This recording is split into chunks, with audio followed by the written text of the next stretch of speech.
భయం మంచిది కాదు. మనిషిని భయంతో బ్రతకండి అని చెప్పకూడదు.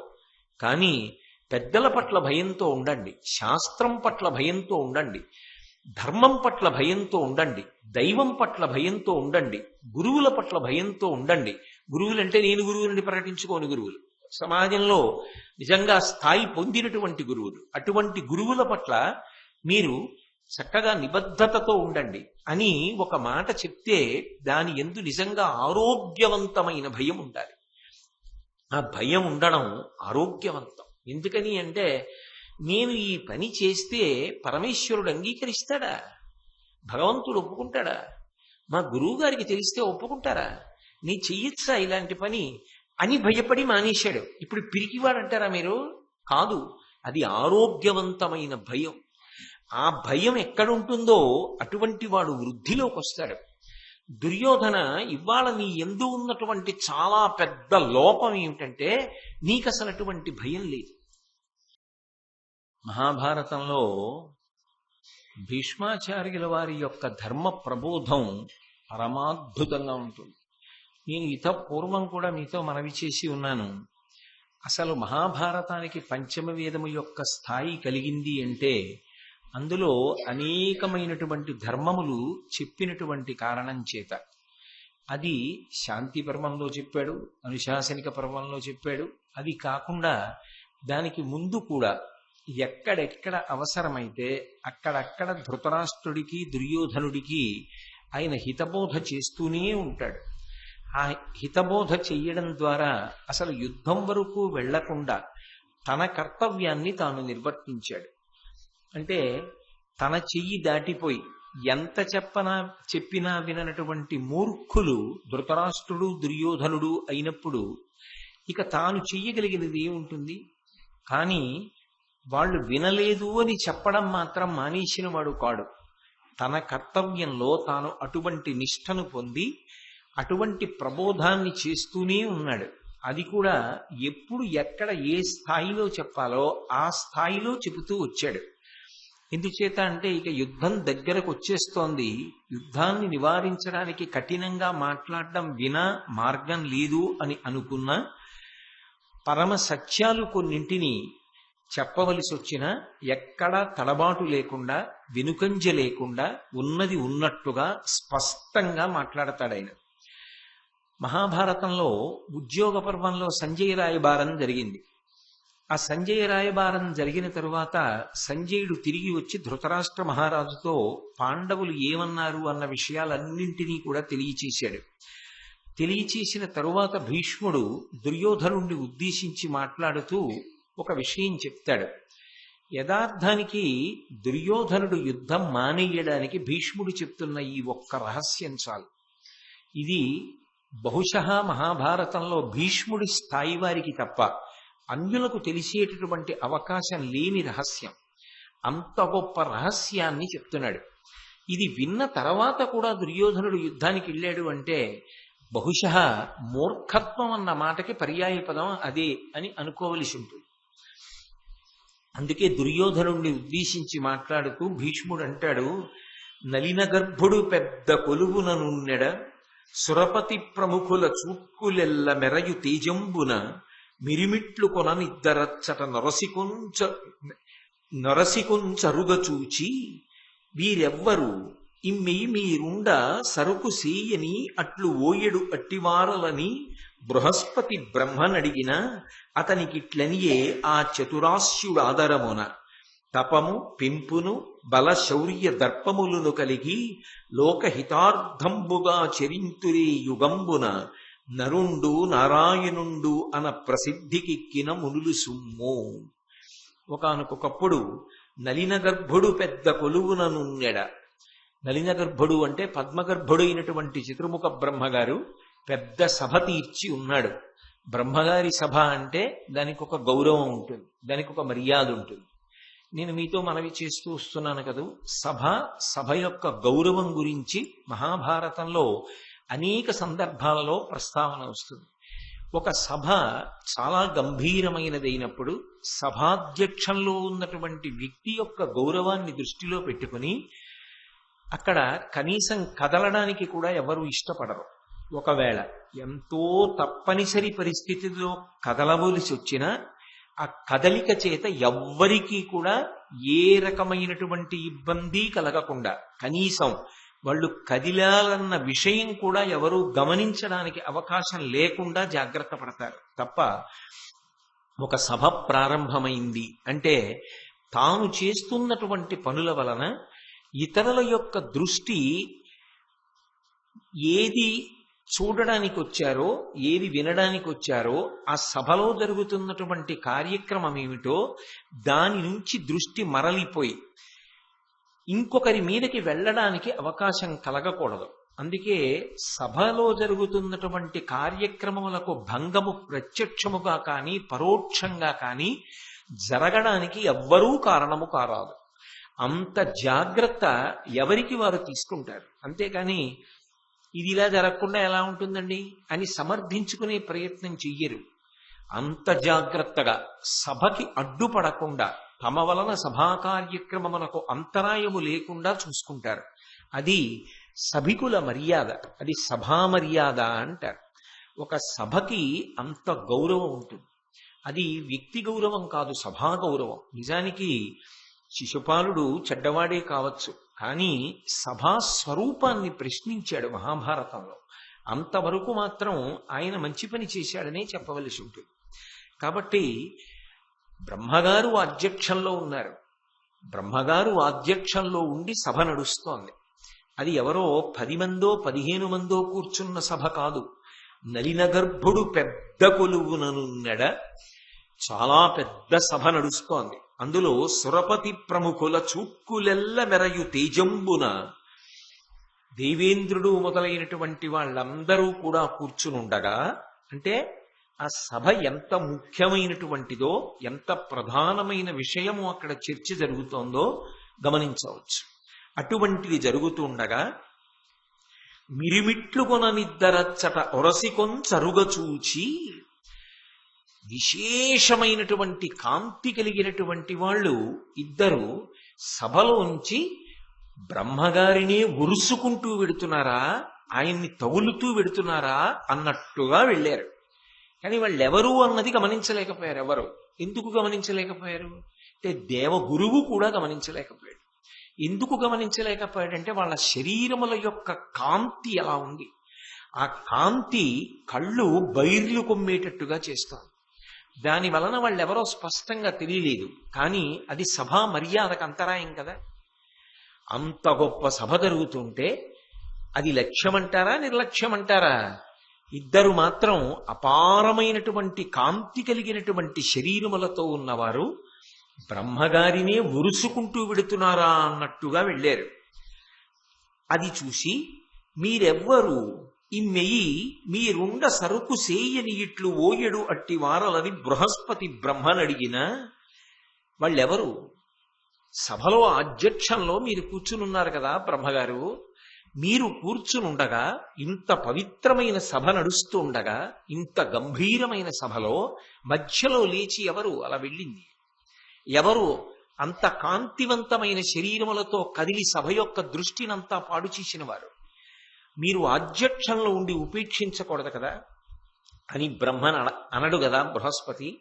కానీ సభాపతియే అటువంటి విషయాల్ని ఉపేక్షిస్తే, దాన్ని చూసి కూడా పట్టించుకోకుండా ఊరుకుంటే, అప్పుడు సభా గౌరవము భంగమవడానికి ఏ కారణం ఏర్పడిందో ఆ కారణమును అనుమతించినటువంటి పాపం సభాపతి ఖాతాలోకి వెడుతుంది కదా.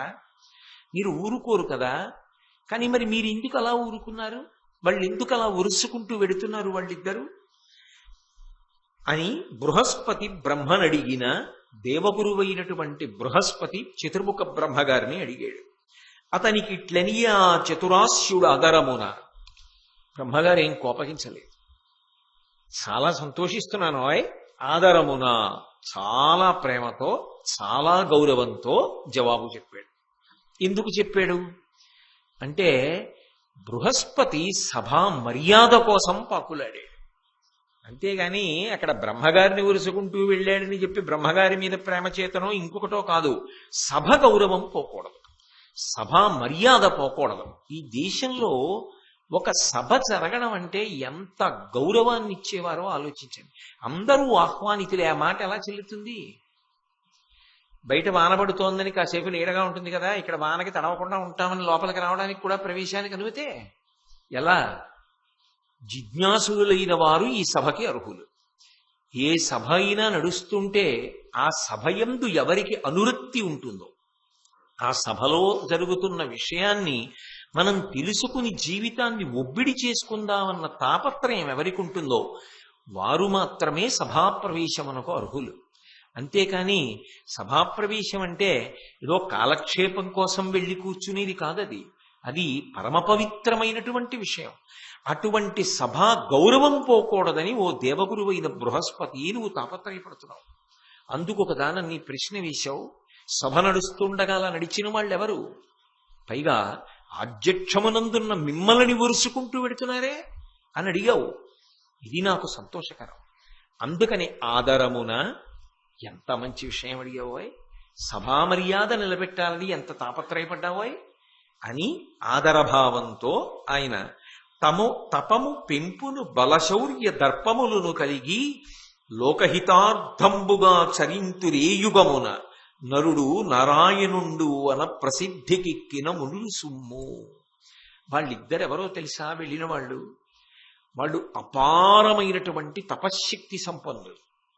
వాళ్ళు గొప్ప బలము కలిగిన వాళ్ళు, గొప్ప కీర్తివంతులు, గొప్ప శౌర్యము కలిగిన వాళ్ళు గొప్ప దర్పము కలిగినటువంటి వాళ్ళు.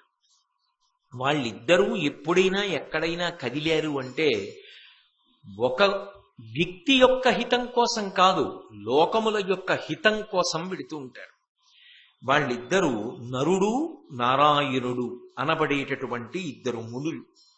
వాళ్ళిద్దరూ సమస్త లోకములకు కూడా గొప్ప ప్రయోజనాన్ని చేకూరుస్తూ ఉంటారు. అందుకే వాళ్ళు కదిలేరు అంటే దాని వెనక ఏదో లోకహితం ఉంది, అందుకు ఎడుతూ ఉంటారు వాళ్ళు. అందుకే నేను ఉపేక్షించాను, అందుకు ఊరుకున్నాను తప్ప అది సభాభంగం చేయడం కోసం, సభా మర్యాద తెలియక, సభ గౌరవం తెలియక ఇచ్చవచ్చినట్టుగా సభ జరుగుతోంది అంటే చాలా చౌకుబారి విషయం కింద తీసుకుని నడిచేటటువంటి వాళ్ళు కారు.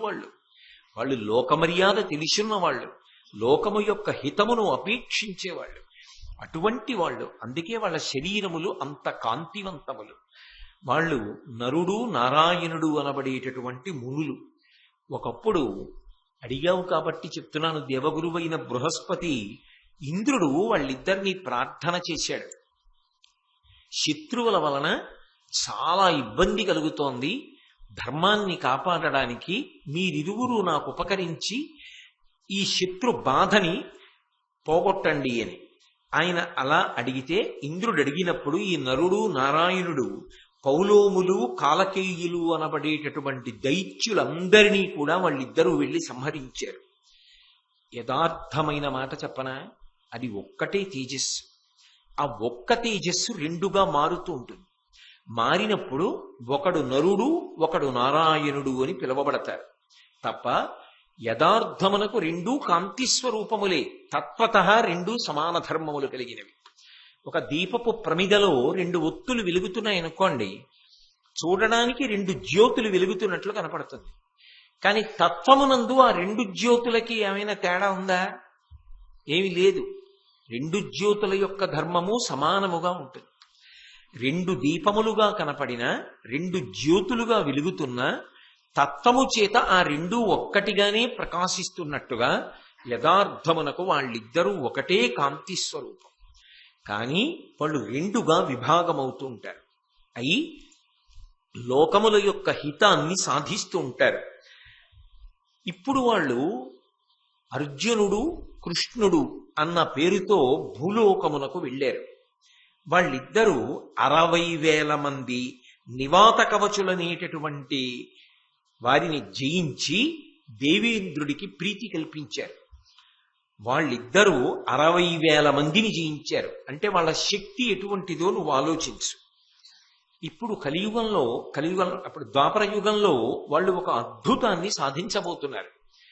ధర్మాన్ని సంరక్షించడం కోసం, అధర్మాన్ని మట్టుపెట్టడం కోసం కురుక్షేత్ర భూమి యందు జరిగేటటువంటి ఒక మహాయుద్ధంలో ఇందులో ఒక వెలుగు నారాయణుడన్న పేరు కలిగినటువంటి వాడు కృష్ణుడై సారథి అవుతాడు.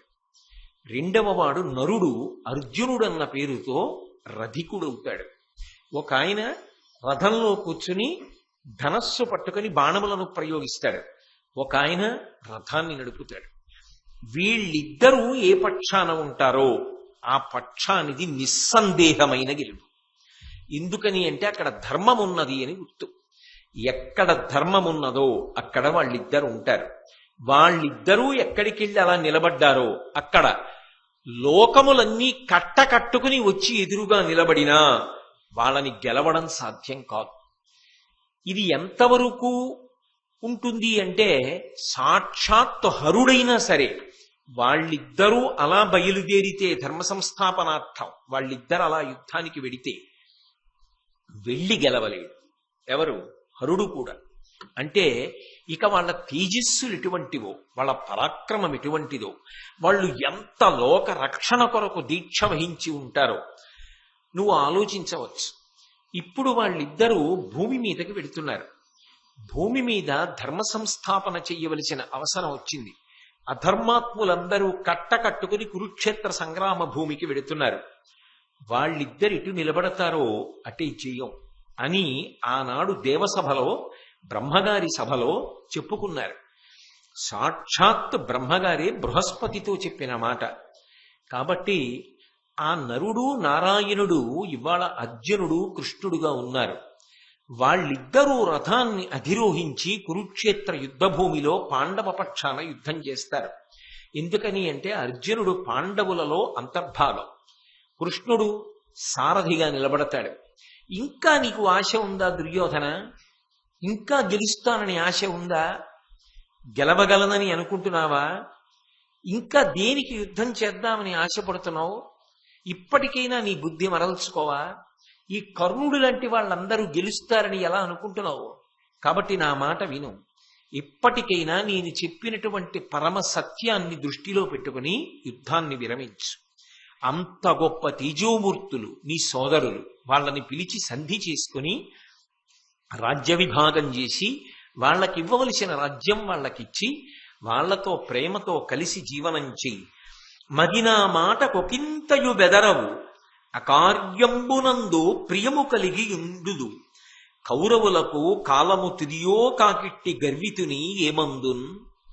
ఓ దుర్యోధన, నీ ఎందు ప్రధానమైనటువంటి అవగుణములు కొన్ని ఉన్నాయి.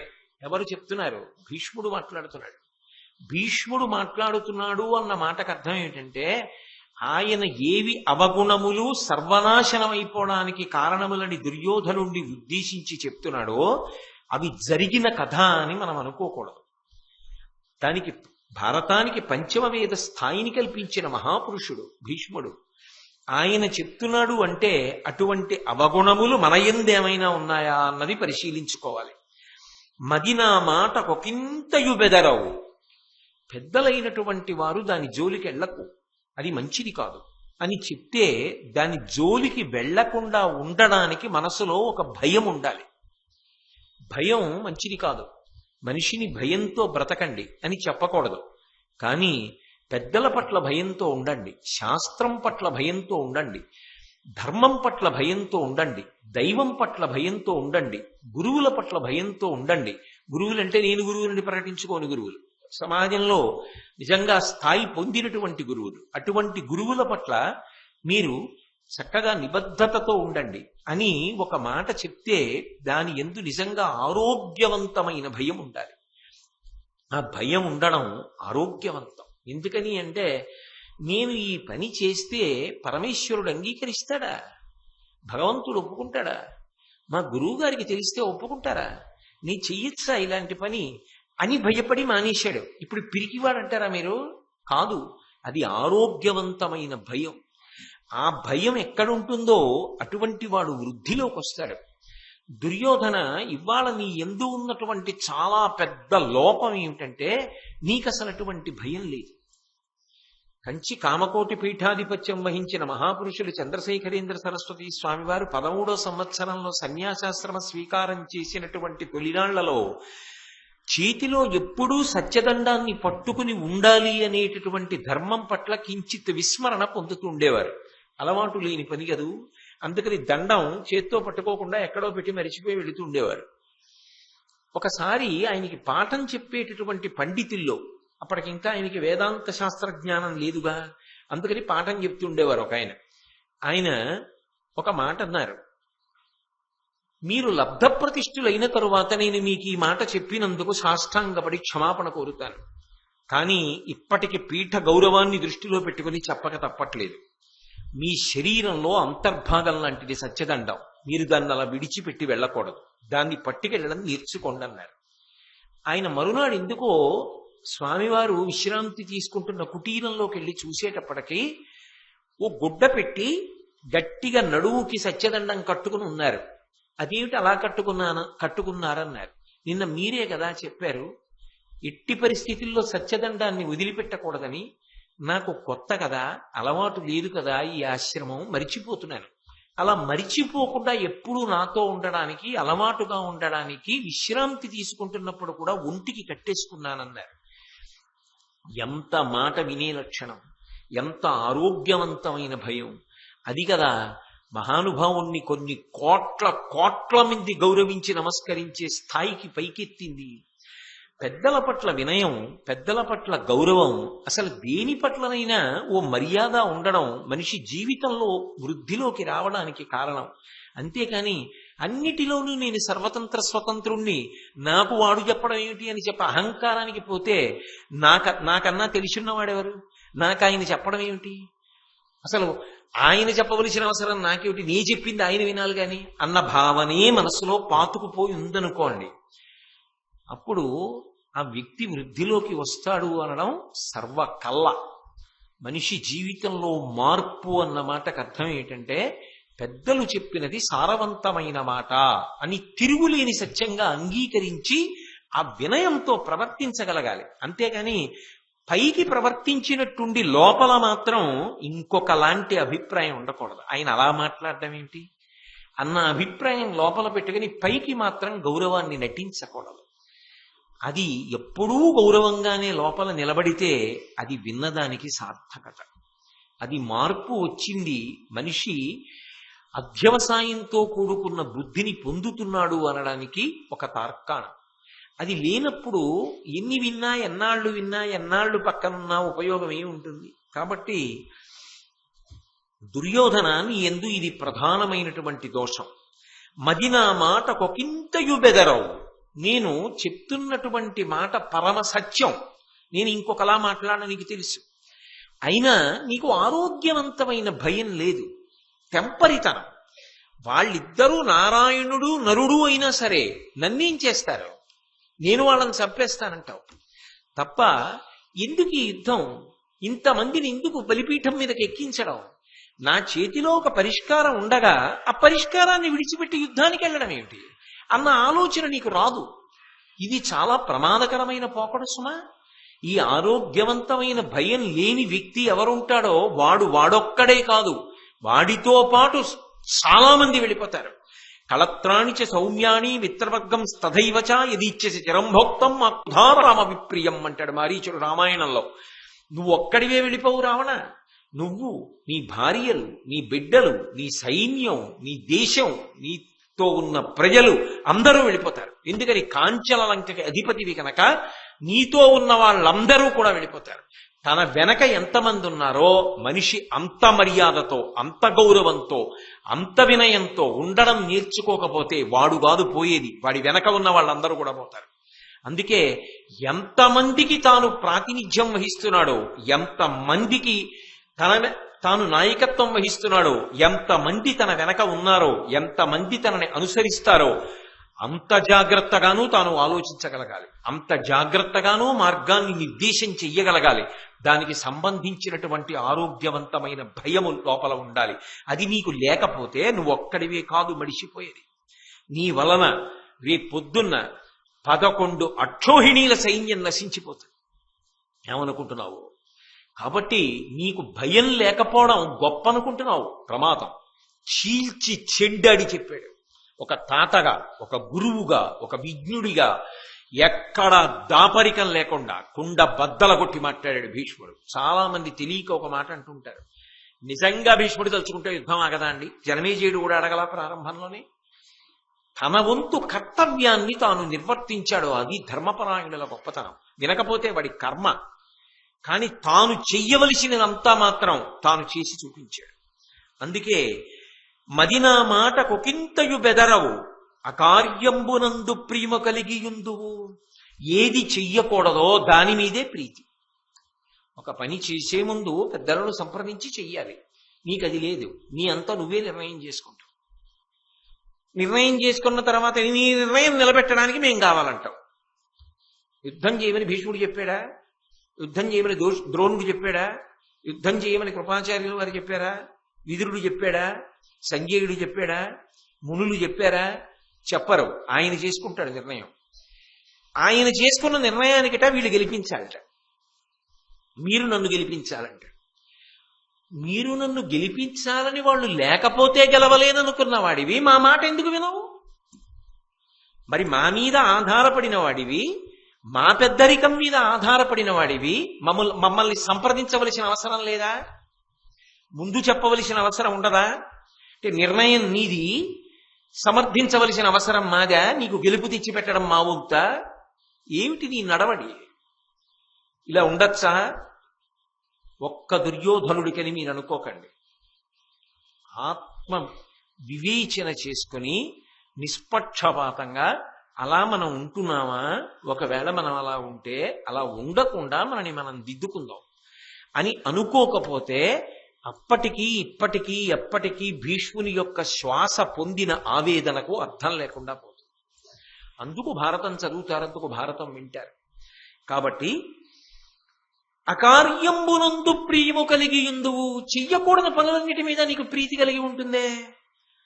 కౌరవులకు కాలము తిదియోక కిట్టి గర్వతిని ఏమందున్. కౌరవులకు కాలం చెల్లిపోయింది. ఇక వాళ్ళు భూమి మీద ఉండే అవకాశం లేదు. అందరూ కట్టుకుని వెళ్ళిపోయేటటువంటి కాలము సంప్రాప్తమైపోయింది. అందుకు నీకు ఈ బుద్ధి పుట్టింది తప్ప లేకపోతే ఏమనాలి? వాళ్ళు నరనారాయణులు అర్జునుడు కృష్ణుడు అని నేను ఒక పక్క చెప్తూ ఉంటే నీ తలకెక్కట్లేదు, యుద్ధం గురించే పెడదామని నువ్వు ఆలోచిస్తున్నావంటే ఏమనుకోవాలి? కాబట్టి నేను ఇన్ని చెప్పినా నీ తలకెక్కదు కదా. యుద్ధం మొదలుపెట్టు. యుద్ధం మొదలుపెట్టిన తర్వాత నిన్ను యుద్ధం చెయ్యి, యుద్ధం చెయ్యి, యుద్ధం చెయ్యి అని అస్తమానం చెప్పేవాళ్ళు ఎవరు? ఇగో నీ పక్కనున్న శకుని చెప్తూ ఉంటాడు, నీ పక్కనున్న ఆ కర్ణుడు చెప్తూ ఉంటాడు, నీ పక్కన ఉన్న ఆ దుశ్శాసనుడు చెప్తూ ఉంటాడు. ఇప్పుడు యుద్ధం చెయ్యి, యుద్ధం చెయ్యి అని చెప్తూ వాళ్ళు వస్తున్నారు. యుద్ధం చెయ్యొద్దు చెయ్యొద్దు చెయ్యొద్దు అని మేము చెప్తూ వస్తున్నాం. మా మాటకి నువ్వు విలువివ్వలేదు కాబట్టి ఇక మేం మాట్లాడే అవకాశం ఉండదు. యుద్ధభూమికి ఎడతాం, నిస్సంగులం, కర్మయోగులం. మా కర్తవ్యం చెప్పడం నువ్వు వినలేదు, యుద్ధం చేస్తాం. ధర్మం గెలుస్తుంది కాబట్టి మేము పడిపోతాం, అందులో సందేహం లేదు. మేము వెళ్ళిపోతాం. వెళ్ళిపోయినప్పుడు నీకు ఈ యుద్ధం చేయమని చెప్పిన వాళ్ళు చెప్పే వార్తలు ఏమిటో తెలుసా? యుద్ధం నుంచి ఎంత నిర్మోహమాటంగా మాట్లాడుతున్నాడో చూడండి. ఎక్కడ భీష్ముడు చెప్పలేదని మీరు చెప్పగలరా? ఒక ఇంటి పెద్దగా ఎంత కుండ బద్దలగొట్టి మాట్లాడాలో అలా మాట్లాడాడు. హితములకు నాదు వచనంబులిప్పుడు విననివాడవైతేని అప్పుడు వారువడీవి వీరువడీవి అను పలుకులు విందుగాక శకుని కర్ణ దుశ్శాసనుల్ సమ్మతింప. యుద్ధం ప్రారంభమైన తర్వాత భీష్ముడు చనిపోయాడు అని వార్త వస్తుంది, ద్రోణుడు చనిపోయాడు వార్త వస్తుంది. అలాగే పెద్దలైనటువంటి వారు ఈ యుద్ధంలో నీ వలన తప్పక యుద్ధానికి ఎడుతున్న వాళ్ళు ఒక్కొక్కడు పడిపోతాడు. వాడు పడిపోయాడు, వీడు పడిపోయాడు అని వార్తలు వస్తాయి. వారు పడిరి, వీరు పడిరి, వీడు వెళ్ళిపోయాడు, వాడు పడిపోయాడు అని వార్త వస్తుంది. అప్పుడైనా వీళ్ళు బాధపడతారని నువ్వు అనుకుంటున్నావా? నిన్ను యుద్ధం చేయమన్న వాళ్ళు ఇంకా చెయ్యి, ఇంకా చెయ్యి, ఇంకా చెయ్యి అంటారు. ఆఖరణ నువ్వే అప్పటి వరకు వీళ్ళు చెప్తుంటారు, నువ్వు వింటావు. ఈ చెప్పిన వాళ్ళు కూడా పోతారు సుమా. వీళ్ళు ఉండరు, నువ్వు ఉండవు, నీ తమ్ముళ్ళు ఉండరు, మేము ఉండవు. కాబట్టి ఆలోచించుకో, ఏమిటి సాధిస్తావో. ఇక పైన నువ్వు వినేవన్నీ అప్రియ వార్తలే. ఇక పైన నువ్వు వినేవన్నీ దుర్వార్తలే.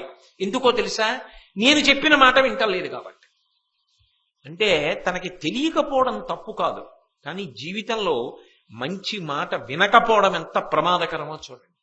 ఆ మూర్ఖత్వం, నేను వినను అని భీష్మించు కూర్చోవడం, ఆ మూర్ఖత్వంతో ముందుకెళ్లడం ఎంత ప్రమాదకరమైన పర్యవసానములను తీసుకొస్తుందో నిర్మోహమాటంగా చెప్పాడు భీష్ముడు.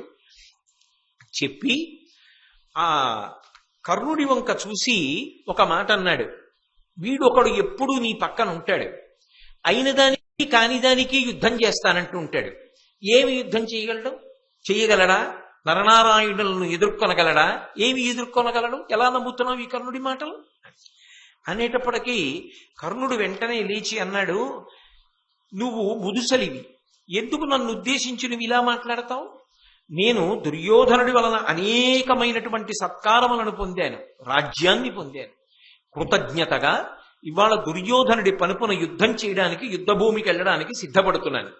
మీరందరూ ఆ యుద్ధం చేయడానికి నిజంగా మనసారా సిద్ధపడుతున్నారా? మీరు పాండవ పక్షపాతంతో ఉంటారు. నేను అటువంటి పక్షపాతం లేనివాణ్ణి, దుర్యోధనుడే గెలవాలని కోరుకుంటారు. ఏమిటి నా తప్పు? ఇంత గొప్ప చేసినటువంటి వాడి రుణం తీర్చుకుందామని అనుకుంటున్నాను, అందుకని దుర్యోధనుడిని యుద్ధం చేయమని చెప్పాను.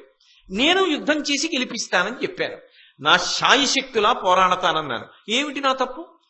మేము తప్పని మాట్లాడతామేమిటి? ముదుసెలివి అంటే మూర్ఖత్వం అనేటటువంటి మాటకి వెంటనే నిలువెత్తు నిదర్శనంగా ఎలా నిలబడి కనపడతారో చూడండి. ఇంత తల కొట్టుకుని పెద్ద ఆయన చెప్తున్నాడు, వాళ్ళకి మాత్రం పరిష్కారం అంగీకార యోగ్యంగా లేదు. అలా మాట్లాడడానికే వాళ్ళు సిద్ధపడుతున్నారు. అప్పుడు భీష్ముడు కర్ణుని గురించి చెప్పడం ప్రారంభం చేశాడు. ఎంత ఉన్నది ఉన్నట్టుగా, కనీసం అప్పటికైనా మారతాడేమో, ఎందుకంటే ఇక యుద్ధానికి దగ్గరికి వచ్చేసింది సమయం, ఇక ఎక్కువ అవకాశం లేదు. ఎందుకంటే శ్రీకృష్ణ రాయబారంతో సరి, ఇంకా తర్వాత ఎవరి ప్రయత్నాలు వాళ్ళవి. అందుకే భాష ఎందు కించిత్ కాఠిన్యాన్ని పెంచి మాట్లాడుతున్నాడు. వద్దన్న పని చేస్తున్న మనవణ్ణి శాసించవలసి వస్తే ఎలా మాట్లాడాలో అలాగే మాట్లాడుతున్నాడు. కాబట్టి ఒకటనైనను వారి ఎందొకరిలోని చిదురపాలును పోలండు, సిగ్గులేక పాండవుల గెల్తు నేనని పలుకుచుండు, వీరి రజ్జులు తులువలు విండ్రు తగిలి. భీష్ముడు ఇటువంటి భాష వాడాడు అంటే ఎంత మనసు చీకాకెత్తిపోయి మాట్లాడుతున్నాడో చూడండి. ఒకటనైనను వారి ఎందొకరిలోని చిదురపాలును పోలండు. ఈ కర్ణుడున్నాడే, ఆ పాండవులలో ఎవరికి కూడా ఒక తునకంత కూడా సరిపోడు. సగం పావువంతో కాదు, ధర్మరాజుతో, భీముడితో, అర్జునుడితో, నకులుడితో, సహదేవుడితో, 5గురిలో కూడా ఎవరితో పోల్చి చెప్పినప్పటికీ వాళ్ళ పరాక్రమంలో ఒక తునకకి సరిపోడు. తునక అంటే ఓ నువ్వు గింజంతా అనుకోండి, అంతకి కూడా చాలడం. కానీ సిగ్గులేక పాండవుల గెల్తు నేనని పలుకుచుండు. సిగ్గు లేకుండా అస్తమానం పాండవుల్ని నేను గెలుస్తాను, పాండవుల్ని నేను గెలుస్తానంటాడు. నమ్మేవాడికి బుద్ధి ఉండక్కర్లా? వీడు అన్నాడే అనుకోండి, ఎన్ని మాటలు గెలిచాడు వీడు యుద్ధంలో వెళ్ళి? గెలిచాడా ఎప్పుడైనా అర్జునుణ్ణి? ఎన్ని మాటలు అవకాశం వచ్చింది, ఎన్ని మాటలు యుద్ధానికి వెళ్ళాడు? వెళ్ళినవాడు ఒక్క చోట కూడా అర్జునుణ్ణి గెలిచి తిరిగి వచ్చిన సందర్భం లేదు. అయినా వీని రజ్జులు తులువలు విండ్రు తగిలి. తులువలు రా మీరు, బుద్ధిహీనులు. వీడి మాటలు నమ్ముతుంటారు, వీడి మాటలు తలకెక్కుతాయి. వీడు వెళ్ళి యుద్ధం చేస్తాడా? వీడు అర్జునుడిని గెలుస్తాడా? పాండవుల్ని గెలుస్తాడా? ఎలా నమ్ముతున్నారు వీడి మాటలు మీరు? కాబట్టి వీడివి పొల్లు కూతలు. వీడు మాట్లాడే మాటలో ఎదిరి బలం గురించి ఆలోచించగలిగినటువంటి సమర్థత లేదు, టెంపరితనంతో మాట్లాడతాడు. ప్రాజ్ఞత అన్న మాటకు అర్థం ఏంటో తెలుసా? ఆయన పరమ శత్రువే కానివ్వండి, ఆయనలో ఉన్నటువంటి మంచి గుణం ఏదైనా ఉంటే నిర్మోహమాటంగా, నిర్ద్వందంగా ఆయన గొప్పవాడు ఆ విషయంలో అని శ్లాఘించగలిగితేనే గొప్పతనం. శ్రీరామాయణం సుందరకాండలో హనుమ రావణాసురుణ్ణి చూడ్డానికి వెళ్ళారు. రావణాసురుడు హనుమని చూశాడు, హనుమ రావణుణ్ణి చూశాడు. హనుమన్నారు, అహో రూప మహోధైర్య మహోసత్వ మహోద్యుతి అహో రావణ రాక్షసరాజస్య సర్వలక్షణయుక్తత అన్నారు. అబ్బా, ఏమి తేజస్సు, ఏమి డాబు! రోమకూపములలోంచి పైకి కొడుతోంది కదా తపస్సు చేసిన తేజస్సు. నిజంగా ధర్మం చేయకుండా ఉంటే ఈయన 3 లోకములను పరిపాలించగలిగిన సమర్థుడు కదా అనుకున్నాడు. అది ప్రాజ్ఞుల యొక్క లక్షణం. శత్రువుల యందు కూడా మంచిని ఆలోచిస్తారు తప్ప మంచిని కప్పెట్టి చెడునొక్కదాన్ని చూడరు. అదే రావణాసురుడైతే కిమీష భగవాన్ నంది భవే సాక్షాద్యహాగత ఏన శప్తోస్మి కైలాసే మయా సంచలితే పురా.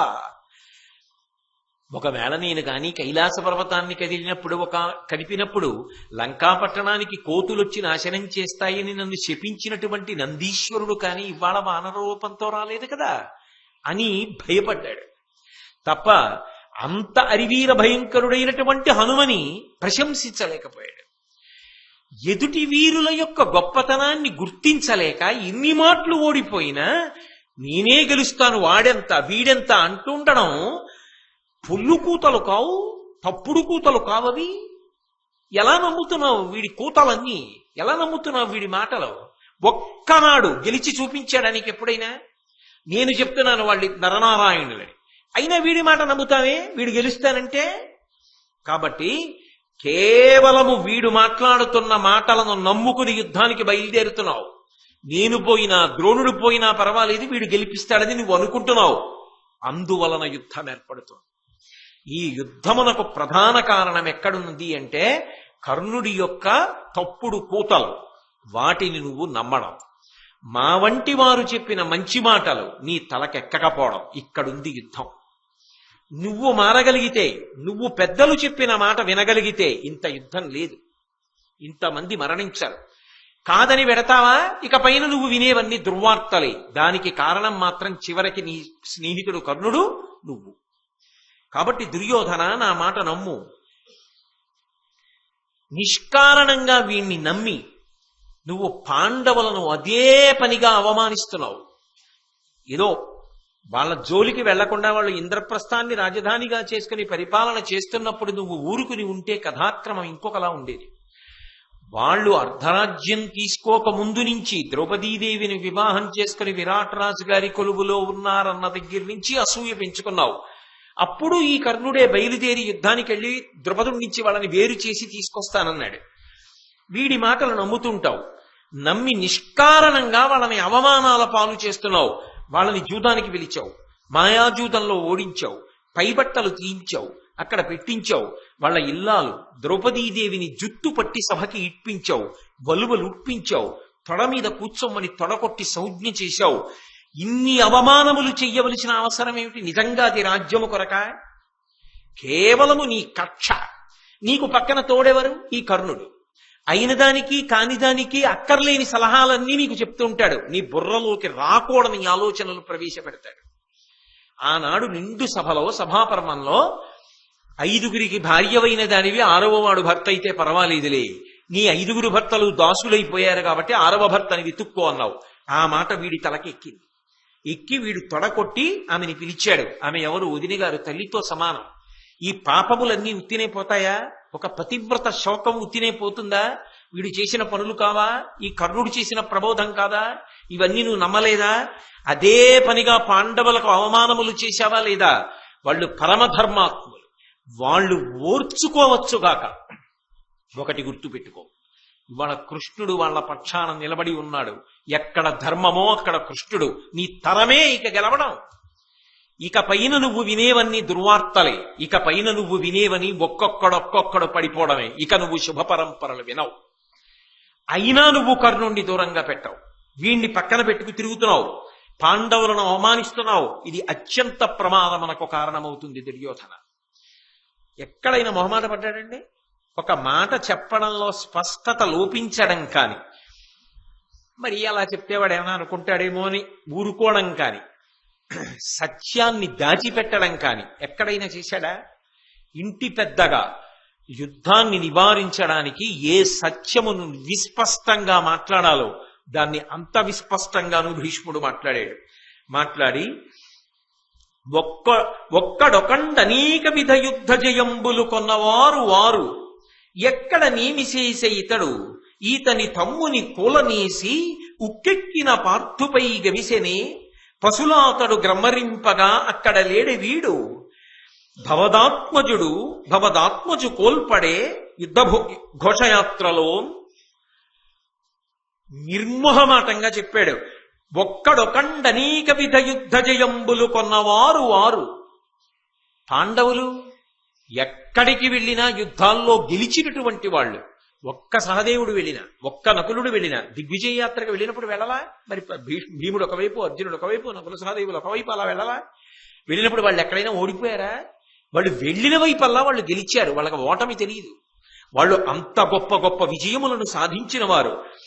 ఎక్కడ నేమి చేసే ఇతడు, వీడేం చేశాడు ఈ కర్ణుడు? ఎక్కడికి వెళ్ళి గెలిచాడు చెప్పు నాకు. వీడు గెలిచిందేం లేదు. ఈతని తమ్ముని కూలనేసి ఉక్కెక్కిన పార్థుపై గవిసెనే.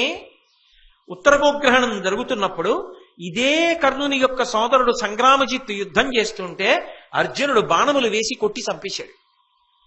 తన తమ్ముణ్ణి చంపేస్తే యుద్ధంలో అర్జునుణ్ణి ఓడించగలిగాడా? తన తమ్ముణ్ణి కనీసం కాపాడుకోగలిగాడా? ఉత్తర గోగ్రహణంలో తన తమ్ముణ్ణి చంపేస్తుంటే తమ్ముణ్ణి కాపాడుకోలేనివాడు, ఆవుల్ని కాపాడలేనివాడు, తనని తాను కాపాడుకోలేనివాడు, నిన్ను కాపాడనివాడు వీడు కురుక్షేత్రంలో అర్జునుడిని పడగొడతాడా? ఎలా నమ్ముతున్నావు వీడి మాటలు? కాబట్టి ఉక్కెక్కిన పార్థుపై గవిసెని పశులాతడు క్రమరింపగా అక్కడ లేడే వీడు. ఒక్కడే వచ్చాడు అర్జునుడు. సర్వసైన్యాలతో మనం వెళ్ళాం. అప్పుడు ఇదే మాట్లాడాడు. వస్తే రానివ్వండి, అర్జునుడైతే మరీ మంచిది, నా బాణాలతో పడగొట్టేస్తానన్నాడు. అర్జునుడు ఒక్కడే వచ్చాడు. వీడు కాదు, నువ్వున్నావు, సైన్యం ఉంది, నేను ఉన్నా, ద్రోణుడు ఉన్నాడు, అంతమంది ఉన్నారు. ఏం చేశాడు వీడు? ఏమైనా చేశాడా? వీడు ఏం చేయకపోతే పీడాపోయేది. వీడి తమ్ముడిని కాపాడుకున్నాడా? పోనీ సైన్యం మాట వదిలేవయా, ఏ ఆవుల్ని ఎత్తుకొద్దామని వెళ్ళామో ఆ ఆవులు వెనక్కి వెళ్ళిపోకుండా వీడేమైనా కాపాడా? కనీసం ఆవులు వెనక్కి వెళ్ళిపోకుండా ఆవులు హస్తినాపురానికి తీసుకురాగలిగామయ్యా మనం? ఇన్ని కబుర్లు చెప్పేవాడు కనీసం ఆవుల మందని తీసుకురాగలిగాడా? ఈ ఒక్క మాట చాలదండి నిజంగా దుర్యోధనుడు మారాలంటే. అప్పటికైనా కర్ణుడి పరాక్రమం మీద అనుమానం రావద్దు. అరే తాతగారు చెప్పింది ఎంత సత్యం రా అన్న ఆలోచన రావాలి కదా. అలాగే పశులాతడు క్రమ్మరింపగా అక్కడ లేడే వీడు. ఆవుల్ని తీసుకుపోతున్నప్పుడు వీడు లేడా? అక్కడే ఉన్నాడుగా. మరి ఏం చేశాడు? భవదాత్మజు కోల్పడే ఘోషయాత్రలో. ఓ ధృతరాష్ట్ర మహారాజా, ఎన్ని జరుగుతున్నా చక్కగా అలా తలూపుతుంటావు, ఏం మాట్లాడవు. విదురుడన్ని మాట్లాడితే నీ కొడుకు నింద చేస్తూ ఉంటే కళ్ళు మూసుకుపోయి కూర్చున్నావు, నోరు మూసుకుపోయి కూర్చున్నావు. నీ కొడుకు ఘోషయాత్రలో ఓడిపోతే వీడేం చేశాడు? రక్షించాడా? మరి నీ కొడుకు ఎందుకు చెప్పావు? ఆ కర్ణుడితో కలిసి యుద్ధం ఏమిట్రా నీకని ఎందుకు మాట్లాడావు? చీల్చి చెండాడేశాడు. యుద్ధంలో కాదు, మాటలతో వాత పెట్టి మాట్లాడాడు. ఎందుకు మాట్లాడావు నీ కొడుకుతోటి? ఎలా నమ్ముతున్నావు రా కర్ణుడిని అడగమే?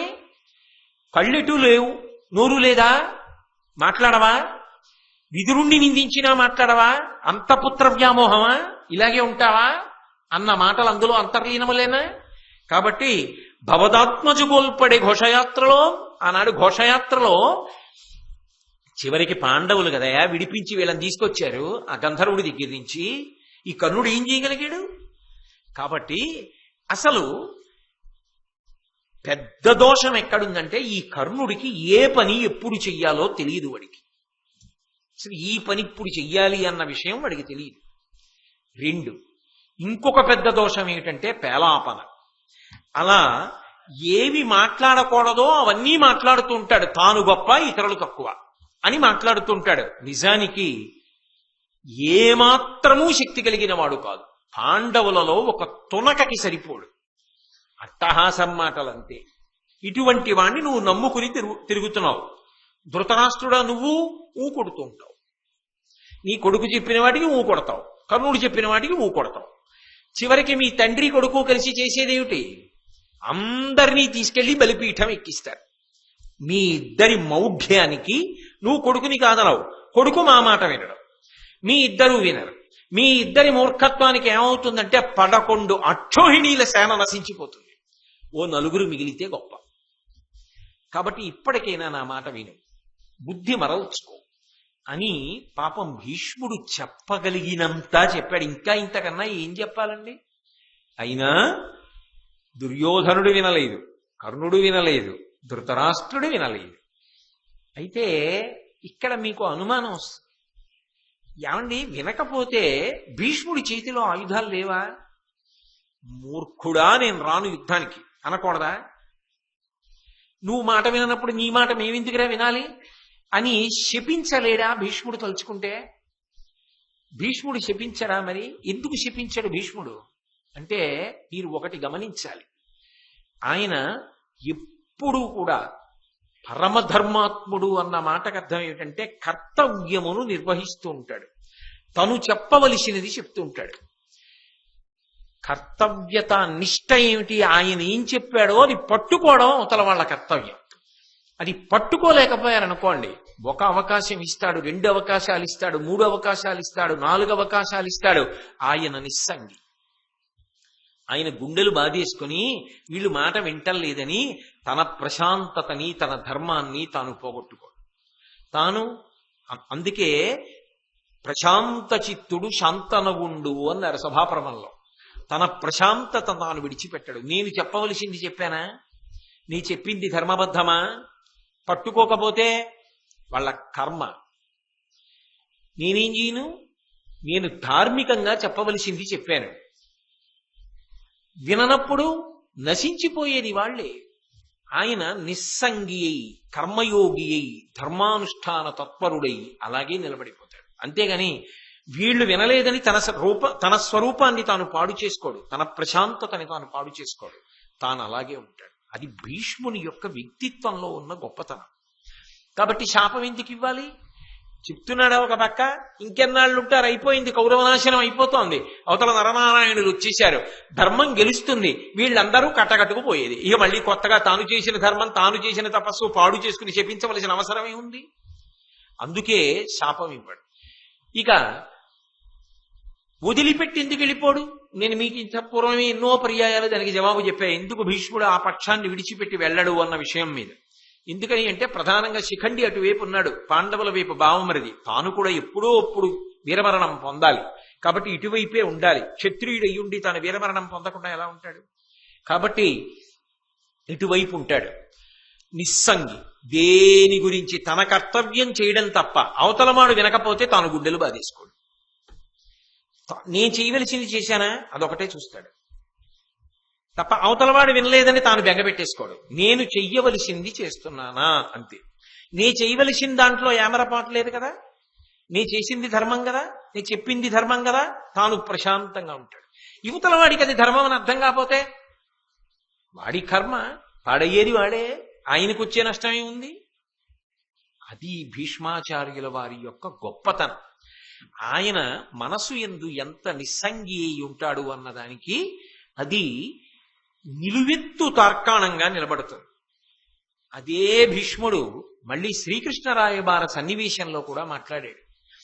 శ్రీకృష్ణుడు మహానుభావుడు వచ్చి రాయబారం నడిపినప్పుడు భీష్ముడు కూడా పెద్దవాడు మాట్లాడాలి కదా, అది సభలో మర్యాద కదా, లేచి ఆయన కూడా ఒక మాట చెప్పాడు.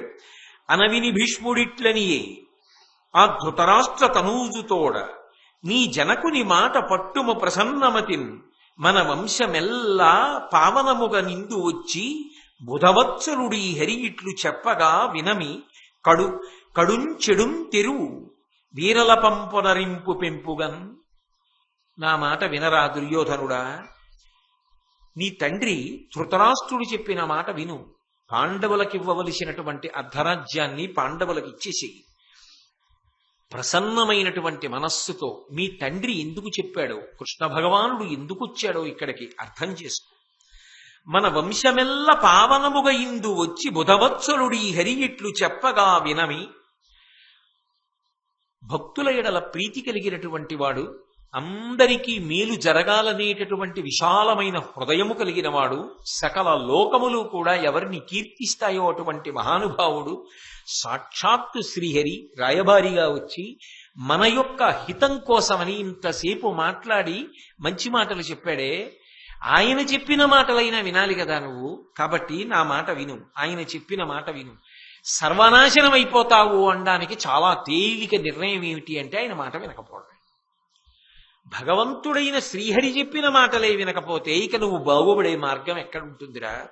కాబట్టి కడుంచెడుం తెరువు వీరల పంపునరింపు పెంపునన్.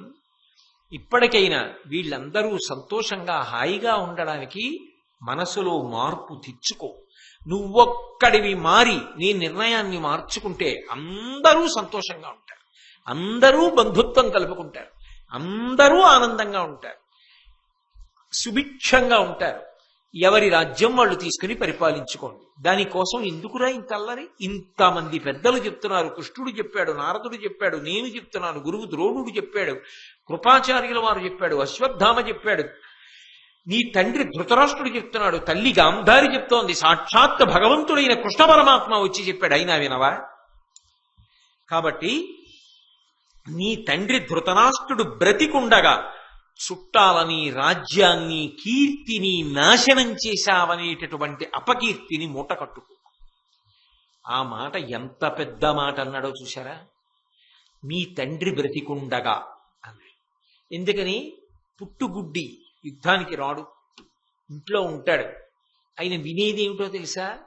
ఒక్కొక్కరి మరణ వార్త విన్న తర్వాత ఏం చేస్తుంటాడు? బావురుమని ఏడుస్తుంటాడు. ఆఖరిని ఏం వింటాడో తెలుసా? నువ్వు పోయావని వింటాడు. కన్న కొడుకులు అందరూ పోయారని వింటాడు. యుయుత్సుడు ఒక్కడు తప్పి ధర్మరాజు వెళ్ళిపోయాడు కాబట్టి ఆయన ఒక్కడే బతుకుతాడు. అందరూ పోయారని వింటాడు. మీ నాన్న ఎవరో ఒకడి కోసం ఏడవడం కాదురా, ఏ విదురుడిని విడిచిపెట్టి ఉండలేడో ఆ విదురుడు వెళ్ళిపోతాడు దూరంగా. భీష్ముణ్ణి వెళ్ళిపోతాను, గురువు ద్రోణుడు వెళ్ళిపోతాడు, మిగిలిన వీరులు పడిపోతారు, నువ్వు పోతావు, నీ తమ్ముళ్ళు పోతారు. ఇంతమందిని తలుచుకుని ఏడవడానికి మీ నాన్న ఒక్కడే ఉంటాడు. అప్పుడు మీ నాన్న ఏమంటాడో తెలుసా? ధూర్తుర్రాన వాడు వింటే ఇలా జరిగేదా అంటాడు. ఎంత అపకీర్తిని మూట కట్టుకెళ్ళిపోతావురా? ఎందుకురా? బతికున్న తండ్రిని ఏడిపించడానికి ఇంతమందిని చెప్పేస్తావా? నీ ఆశకి, నీ కోరికకి ఆలోచన ఉండొద్దురా? ఆఖరికి ఆయన ఒకటేరా బతికేది, మనం అందరం ఉండం. నీ నిర్ణయానికి పర్యవసానం అంతే. కాబట్టి విను, నా మాట విను. లేకపోతే బంధువులందరూ మడిసిపోతారు, రాజ్యము ఇటు మిగలదు, పాండవులకే వెళ్ళిపోతుంది. నీకు మిగిలేది ఏమిటంటే అపకీర్తి ఒకటి, ఆయన ఏడుపు ఒకటి. ఎందుకు అలా చేస్తావు? బుద్ధి మార్చుకో. అసలు నీకు ఒక మాట చెప్పనా? కృష్ణార్జునులతో వైరం పెట్టుకోవడం నీకొక్కడికే నష్టం కదా అని నువ్వు అనుకుంటున్నావేమో, నాకే కదా నష్టం అనుకుంటున్నావేమో. కాదు, నువ్వు నీ వెనక బయలుదేరినందుకు నీ తమ్ముళ్ళు, ఇక్కడుండి యుద్ధానికి బయలుదేరుతున్నందుకు మేము, నీకు మద్దతునిస్తూ బయలుదేరినటువంటి రాజులు, వాళ్ల సైన్యాలు 11 అక్షోహిణీలు, గుర్రాలు, ఏనుగులు, లొట్టిపిట్టలు, ఇవన్నీ చాలవన్నట్టుగా నీ బంధుత్వంలో ఉన్న చుట్టాలు వీళ్ళందరూ కూడా సర్వనాశనం అయిపోవడం ఒకెత్తు, ఇహానికి పరానికి కూడా నశించిపోతావు. ఇక్కడ నీ పేరు చెప్పేటప్పటికీ అమ్మ దుర్మార్గుడండి అంటారు.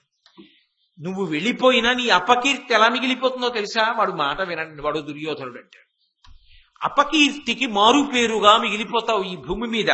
కాబట్టి ఇహానికి పాడవుతావు, పరానికి పాడవుతావు. కాబట్టి వద్దు, నా మాట విను. వాళ్ళిద్దరికీ వ్యతిరేకంగా వెడుతున్నది నువ్వు ఒక్కడివే కాబట్టి నువ్వు ఒక్కడివే పడిపోతున్నాను అనుకుంటున్నావేమో. నీతో పాటు ఇన్ని పాడు చేసేస్తున్నావు, అదే ఆలోచించు. నా మాట విను. నీకున్న పెద్ద దుర్గుణం ఏమిటంటే మాట వినకపోవడం. ఒక్కసారి పెద్దవాడు, తాతగారు ఇంత తలకొట్టుకు చెప్తున్నాడు అని నా మాట వినరా? బ్రతికిపోతారా అందరూ, కీర్తి పొందుతావురా, సంతోషంగా ఉండరా? అంతటి మహానుభావుడు, అంత రాజ్యాన్ని నిలబెట్టినవాడు, వంశాభివృద్ధిని కాంక్షించినవాడు గుండెలు బాదుకుని అడిగాడు, వినరా నా మాట ఈ ఒక్కసారి? పాండవులతో సంధి చేసుకో, సఖ్యంతో బ్రతికి, సంతోషంగా బ్రతికి. నువ్వు బ్రతికితే అందరూ బతుకుతారా, నువ్వు చచ్చిపోతే అందరూ చచ్చిపోతారు. వద్దు, నువ్వు బ్రతుకు, వాళ్ళని బ్రతకని. నా మాట విను. వినేస్తే భారతం అంతా ఎందుకు వస్తుందండి? ఎన్ని చెప్పినా, ఎంతమంది చెప్పినా అసలు ఆ మౌఢ్యం అనేటటువంటి దానికి అర్థం లేదు. నాకన్నా గొప్పవాడేవాడు, పక్కన కర్ణుడోడు. ఇంతమంది ఇన్ని చెప్తుంటే గురువు గారి మనసు తాతగారి మనసు మార్చేస్తున్నాడు, ఈ కృష్ణుణ్ణి బంధించేద్దామని తగుదునమ్మా అని దుష్టచతుష్టయం పక్కకెళ్ళారు. పక్కకెళ్ళి కృష్ణుణ్ణి బంధించడానికి వచ్చారు. కృష్ణుడు అన్నాడు, ఒక్కణ్ణి చేసి ఇంతమంది కలిసి కట్టేస్తారా అని అమాయకుడిలా నటించి విశ్వరూపాన్ని చూపించాడు. ఆ విశ్వరూపాన్ని చూపిస్తే చూడడానికి అర్హత ఎక్కడిది వాళ్ళకి? అందరూ స్పృహ తప్పి పడిపోయారు. చూడగలిగిన వాళ్ళెవరు? ఆయన ఎవరికి దివ్య దృష్టినిచ్చాడో వాళ్ళు మాత్రమే చూశారు. నారద మహర్షి చూశాడు, భీష్ముడు చూశాడు, విదురుడు చూశాడు, ద్రోణుడు చూశాడు, సంజయుడు చూశాడు. అంత సభలో చూసిన వాళ్ళ ఇదువురే. ఆ కలకలాన్ని చూసి మోగుతున్న గంటలు, మృదంగాలు, శంఖాలు, ఆ ధ్వనులు విని శ్రీకృష్ణ పరమాత్మ విశ్వరూపాన్ని చూపిస్తున్నాడని ధృతరాష్ట్రుడు లేచి ఏడిస్తే అనుగ్రహించాడు కనుక చూడగలిగాడు. కాబట్టి ఎవరు ధర్మాన్ని నమ్ముకున్నారో, ఎవరు సత్యాన్ని నమ్ముకున్నారో, ఎవరు భక్తిని నమ్ముకున్నారో, ఎవరు కృష్ణుణ్ణి నమ్ముకున్నారో, ఎవరు అందరి యొక్క హితాన్ని కాంక్షించారో అటువంటి వారు శ్రీకృష్ణ పరమాత్మ యొక్క విశ్వరూప సందర్శనాన్ని చెయ్యగలిగారు. ఎవడు మూర్ఖత్వంతో ప్రవర్తించాడో ఆ దుర్యోధనుడు కాని, దుష్టచతుష్టయం కాని, ఆ పరివారం కాని, సభలో ఉన్న ఇతరులు కాని కృష్ణ పరమాత్మ యొక్క విశ్వరూపాన్ని చూడగలిగారా? చూడలేకపోయారు. చూడలేకపోయినా వాళ్ళ మూర్ఖత్వం మాత్రం వాళ్ళది. అలా కృష్ణుణ్ణి కట్టలేకపోయాం, విశ్వరూప సందర్శనం చేయించి వెళ్ళిపోయాట అన్నా ఇంకా మనం యుద్ధంలో గెలిచేస్తాం, వాళ్ళెంత వీళ్ళెంత, కర్ణుడు అదే అంటుంటాడు, దుర్యోధనుడు అదే తంపరితనంతో ఉంటాడు. ఏం చెప్పాలి? మూర్ఖత్వం అన్న మాటకి హద్దు లేదు. కాబట్టి యుద్ధానికి బయలుదేరే సమయం ఆసన్నమైంది. 11 అక్షోహిణీల సైన్యం దుర్యోధనుడు. ఒక్కొక్క అక్షోహిణికి ఒక్కొక్క సేనానాయకుణ్ణి నియమించాడు.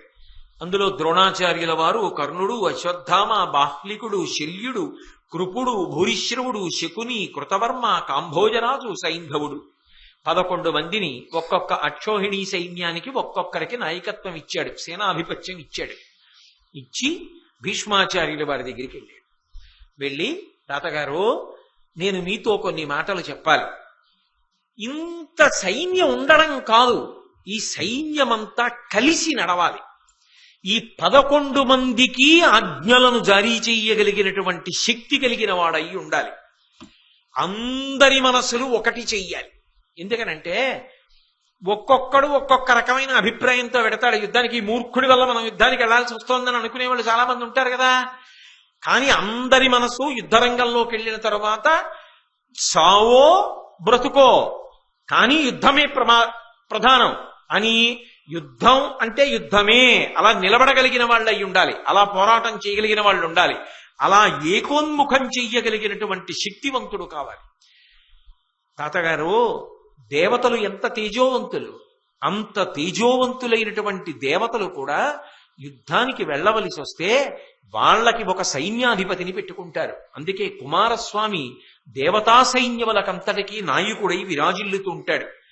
మీరు సుక్కలలో చంద్రుడు ఎలా ప్రకాశిస్తూ ఉంటాడో ఈ వీరాధివీరుల యందు మీరటువంటి వారు. కాబట్టి మీరు సర్వసైన్యాధిపత్యాన్ని స్వీకరించాలి. మీరు మా వైపు సర్వసేనాధిపతిగా అభిషేకాన్ని పొంది యుద్ధం అంతటినీ కూడా నడిపించి నాకు విజయాన్ని కట్టపెట్టండి. ఎంత చెప్పాడు? ఇంత చెప్పిన వాడి దగ్గరికి వెళ్ళి ఈ మాట చెప్పాడు. నేను మీతో చెప్పాను కదా, ఆయన కర్తవ్యత నిష్ఠ ఆయన. నువ్వు వినని వాడివి నీ వైపు నా యుద్ధం ఏమిట్రా అనడు ఆయన. తన కర్తవ్యం తాను చేసుకుని వెళ్ళిపోతాడు. తను చెప్పిన మాట వినలేదు అని తెలిసి కూడా ఆ కార్యాన్ని అంతే దక్షతతో నిర్వహిస్తాడు, అంతే తప్ప ఇంకొకలా చెయ్యడు. కానీ మనసులో ఉన్న మాట దాచి మాత్రం కాపట్యంతో యుద్ధం చెయ్యడు, కపట బుద్ధి ఉండదు. అందుకే దుర్యోధనుడి వంక తిరిగి ఒక మాట అన్నాడు. మీరు పాండుసుతులు నారాయణకొక్క రూప కార్యమున్న రూపు వలకవలయు కయ్యమైన వత్తు మీలోన నా ఉనికి చందమునకు ఉచితమిదియా. ఓ దుర్యోధన, నిజానికి పాండురాజు కుమారులైనటువంటి పాండవులు ఒకటి, మీరొకటి నాకు కాదు. వాళ్ళు మనవలే, మీరు మనవలే. మీరు ధృతరాష్ట్రుడి కొడుకులు, వాళ్ళు పాండురాజు కొడుకులు. అయినా మీరిద్దరూ కూడా విచిత్ర వీర్యుని యొక్క భార్యలైనటువంటి అంబిక అంబాలికల యందు జన్మించిన వాళ్లే కదా, అందుచేత నాకు మనవలే కదా, ఇద్దరూ నాకు సంబంధించినంత వరకు పరమాప్తులు, కార్యమున్న రూపు ఒలుకవలయు. కానీ నేను మీ దగ్గరే ఉంటాను, మీవైపే యుద్ధం చేస్తాను, నువ్వు కోరుకున్నట్టుగా సర్వసేనాధిపత్యాన్ని స్వీకరిస్తాను. ఎందుకో తెలుసా? కయ్యమైన ఒత్తు మీలోన నాయునికి చందమునకు ఉచితమిదియా. ఇంతకాలం నుంచి ఈ హస్తినాపురంలోనే ఉన్నానుగా, కాబట్టి ఇప్పుడు కూడా ఇటువైపే యుద్ధం చేస్తాను. ఎందుకని అటు శిఖండ్ ఉన్నాడు, పుట్టిందే నన్ను చంపడానికి, అయినప్పుడు అట్టెలా వెళ్ళడం కుదురుతుంది? ఇటే ఉండాలి, కాబట్టి ఇటే ఉంటాను. ఉన్నప్పుడు చెయ్యాలిగా, చెయ్యవలసిన కర్తవ్యం చెయ్యాలిగా, సర్వసేనాధిపతిగా ఉండన్నా ఉంటాను, అలాగే యుద్ధం చేస్తాను. అంటే నువ్వు చెప్పిన మాట నేను వింటున్నాను, కానీ నేను చెప్పిన మాట నువ్వు వినలేదు. ఇది మనసులో పెట్టుకుని సరిగా యుద్ధం చేయనని అనుకుంటున్నావేమో.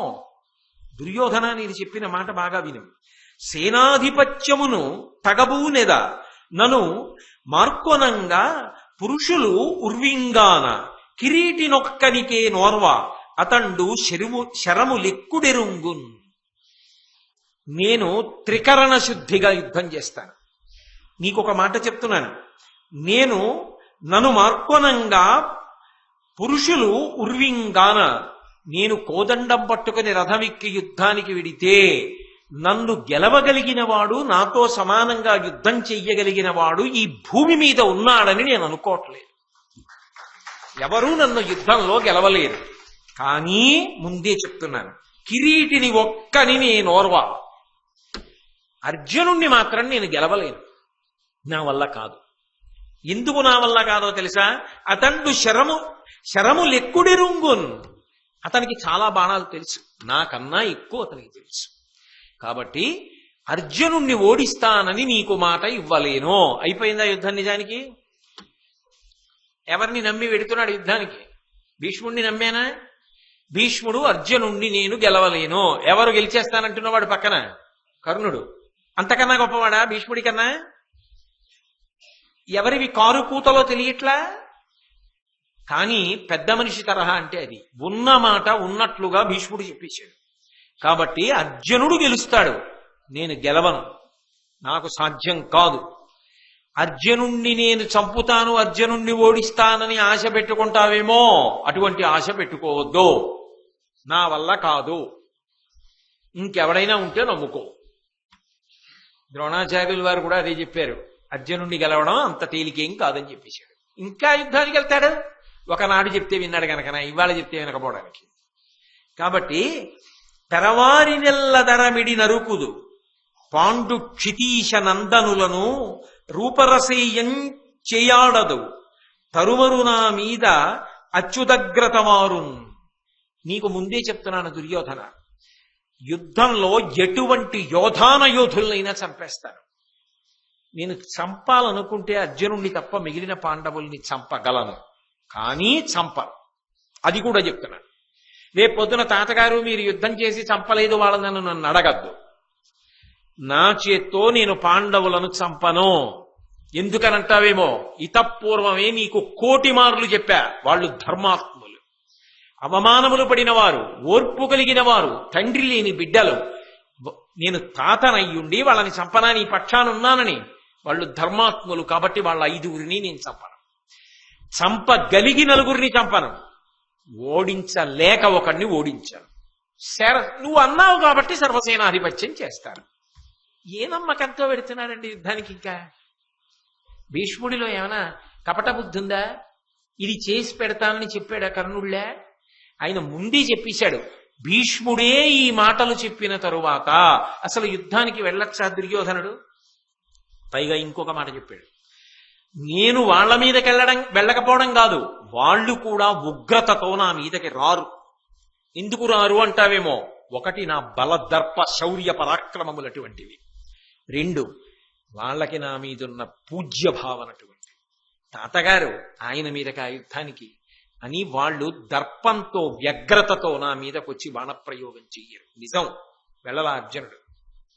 తాతగారి జోలిక అని మిన్నకున్నాడు చాలా రోజులు. 10 రోజులు చేశాడు యుద్ధం భీష్మాచార్యుల వారు. కాబట్టి వాళ్ళు కూడా నా మీదకి రారు. సర్వసేనాధిపత్యాన్ని అంగీకరిస్తాను, కానీ దుర్యోధన ముందే చెప్తున్నా, కర్ణుడు యుద్ధం చేస్తే నీ చేయను, నీ చేసినంత కాలం కర్ణుడు చేయకూడదు. అంటే కర్ణుడు అంటే ఎంత అసహ్యమో చూడండి. ఎందుకని అంటే ఈయన చేయలేనివన్నీ నేను చేస్తానంటాడు వెంటనే. చంపగలడా అర్జునుణ్ణి? ఆ మాట భీష్ముడికి రోషాన్ని తెప్పించింది అనుకోండి, పర్యవసానాలు వేరుగా ఉంటాయి. అందుకే వీడు యుద్ధం చేస్తే నేను చేయను, నేను యుద్ధం చేసినంత కాలం వీడు చేయడానికి వీలు. అంటే దాని అర్థం ఏంటి? నేను పడిపోతాను, వీడిని తర్వాత చేసుకోమా. ఆయనే పడిపోయినా వీడిని నమ్ముకుని యుద్ధానికి కడితే ఇంకంతకన్నా మూర్ఖత్వానికి హద్దేమిటి? కాబట్టి నేను చేసినంత కాలం ఇతను చేయడానికి వీల్లేదు. వెంటనే కర్ణుడు లేచి అన్నాడు, నేను మాత్రం అసలు యుద్ధం చేస్తుంటే యుద్ధం చేయడానికి వస్తానని ఎలా అనుకున్నావు? నీ తర్వాత నేను వస్తాను యుద్ధానికి అన్నాడు. అంటే అమంగళమా కాదా? నువ్వు పడిపోయిన తర్వాత నేను యుద్ధానికి వస్తాను, నేను అప్పుడు సైనాధిపత్యం తీసుకుని నేను యుద్ధం చేస్తానులే అన్నాడు. అంటే ఇలా ప్రథమం ప్రారంభం చేస్తూనే ఒకళ్ళ చావు ఒకళ్ళు కోరుకున్నారు. భీష్ముడు పడిపోవాలి, తర్వాత కర్ణుడు యుద్ధానికి వస్తాట. అంత గొప్ప ప్రగల్భాలు. అంటే భీష్ముడు చేయకుండా వదిలేసినవన్నీ తర్వాత వెళ్ళి చేసేస్తానులేవా, అంత తేలిక ఆయన దృష్టిలో. అందుకు కదూ కారు కూతలు కూస్తుంటాడినా అని భీష్ముడు తినే అన్నాడా మహానుభావుడు అని. సర్వసైనాధిపత్యాన్ని స్వీకరించడానికి అంగీకరిస్తే భేరీ మృదంగ శంఖ మహారవములు సెలగచేయుడని పనిచి మహోదార పతాకాద్యుత్సవ గౌరవములు నడపే ఎల్ల కడలం పురిలోన్. దుర్యోధనుడు వెంటనే ఆ యుద్ధంలో ఉపయోగించేటటువంటి అత్యంత మంగళప్రదమైన ఉంటాయి ఆ టెక్కములు, ఆ తర్వాత పతాకములు, ఇటువంటి వాటినన్నింటినీ కూడా పట్టణమంతా ఊరిరిగింపు చేయించి చాలా గొప్పగా పూజలు చేయించి భీష్మాచార్యుల వారిని తీసుకొచ్చి ఉచితాసనం మీద కూర్చోపెట్టి రత్న కలశాలు, బంగారంతో చేసిన కలశాలు, వెండితో చేసిన కలశాలు తీసుకొచ్చి అందులో పవిత్ర నదీ జలములను నింపి అందులో మణులు, పూలు, పవిత్రమైనటువంటి వృక్షముల యొక్క బెరళ్ళు, చిగుళ్ళు, ఓషధులు ఇవన్నీ వేసి మంత్రములతో తంత్రములతో ఆయన్ని అభిషేకం చేసి సర్వసేనాధిపతిగా నియమించాడు. అనేక మంది ఋత్విక్కుల్ని, పురోహితుల్ని తీసుకొచ్చి అనేకమైనటువంటి మంత్రములను గానం చేయించాడు. ఇన్ని చేయించి భీష్మాచార్యుల వారికి పట్టాభిషేకం అవగానే ఆకాశం ఒక్కసారి ఉరిమి హస్తినాపురం అంతా పిడుగులు పడ్డాయి. పిడుగులు పడి వర్షం మొదలైంది. ఆ వర్షం ఏం వర్షము అంటే అందులోంచి రాళ్ళు, నిత్తురు, ఎముకలు, పిడుగులు వర్షంలో హస్తినాపురం అంతా పడ్డాయి. పరమ అమంగళమయ. యుద్ధానికి బయలుదేరుతూ సర్వసేనాధిపతిగా భీష్ముణ్ణి పట్టాభిషేకం చెయ్యగానే ఇటువంటి వానబడింది అంటే ఇక మిగిలేవాడు ఎవడో ఉండడు అని గుర్తు. కాబట్టి ఇప్పటికైనా వెళ్ళకూడదుగా. ఇంత పట్టాభిషేకం చెయ్యగానే ఇటువంటి వానబడింది, శకునం తెలిసిపోతోంది, ఊరుకోవాలి కదా. ఆయన అన్నాడు, దానికే విరుగుడు శాంతి ఉందిగా, శాంతి మంత్రాలు ఉంటాయిగా, దానాలు చేస్తాను, దాంతో అక్కడికి అది పోతుంది, యుద్ధానికే వెళదాం. అంటే ఇంకా అసలు ఆ మూర్ఖత్వానికి హద్దు ఏముంటుందండి? ఇంక ఎవడు చెప్పగలడు అటువంటి వాడికి? సరే, భీష్మాచార్యుల వారు మహానుభావుడు, మహాప్రాజ్ఞుడు, ఎవరెవరి శక్తి ఏపాటిదో ఆయనకి బాగా తెలుసు. అందుకే అతిరథులెవరు, సమరథులెవరు, మహారథులెవరు, అర్ధరథులెవరు ఇదంతా నిర్ణయం చేశాడు. వాళ్ళ వాళ్ళ స్థాయి. అతిరథుడు అంటే చాలా గొప్పవాడు. అతిరథుల్లో దుర్యోధనుడు, కృతవర్మ, శల్యుడు, భూరిశ్రవుడు. సమరథుల్లో దుర్యోధనుడి యొక్క సోదరుడు సుదక్షిణుడు, మహారథుల్లో సైంధవుడు, త్రిగర్త దేశాధిపతులు 5. అర్ధరథుల్లో నీలుడు, విందాను విందులు. ఇలా అందరి గురించి చెప్పాడు. కర్ణుడి గురించి చెప్పలా. కర్ణుడు ఎదురు చూస్తున్నాడు, ఏమంటాడు నన్నని. ఆయన దృష్టిలో ఆయనని మించిన వీరుడు లేడు. ఆయన చాలా గొప్ప కితాబిచ్చి మాట్లాడింది ద్రోణాచార్యుల వారి గురించి. ద్రోణాచార్యుల వారి గురించి చెప్పినప్పుడు నేను చెప్పా, భీష్ముడు మీకు ఆయన గురించి ఏమని చెప్పాడు, అసలు ఇటువంటి వాడు లేడు భూమండలం మీద అని చెప్పాడు. తర్వాత కర్ణుడి వంక తిరిగి దుర్యోధనుడితో అన్నాడు, ఈ కర్ణుడు అర్ధరథుడు, అంటే అందరికన్నా కూడా తక్కువ స్థాయి వీరుడు. ఎందుచేత అంటావేమో, నీకు ప్రగ్గడయును నెయ్యంపు చెలియునై కయ్యంబునకు ఎప్పుడు కాలు త్రవ్వు పాండుపుత్రులతోడి పగకు నిన్నెసగొల్పు కొలువున రజ్జులు పలుకునట్టి రాధాసుతుండు అర్ధరథుడు.